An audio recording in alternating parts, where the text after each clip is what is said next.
Want to edit like this?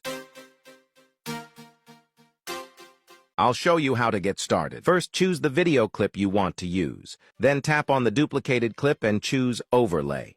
Now place the overlay clip exactly over the first video. Then select the object you want to keep in your video. Now write your text. I usually use the font called Resolve. Set the size of the text to how you want it.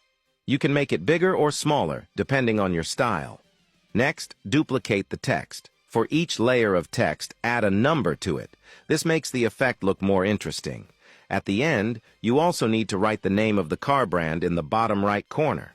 After that, check your sound or music. Look where the beats are. Split the text layers at the beat points and keep only the right part of each one. Finally, go to Layers and move your overlay all the way to the left. And that's it. You're done.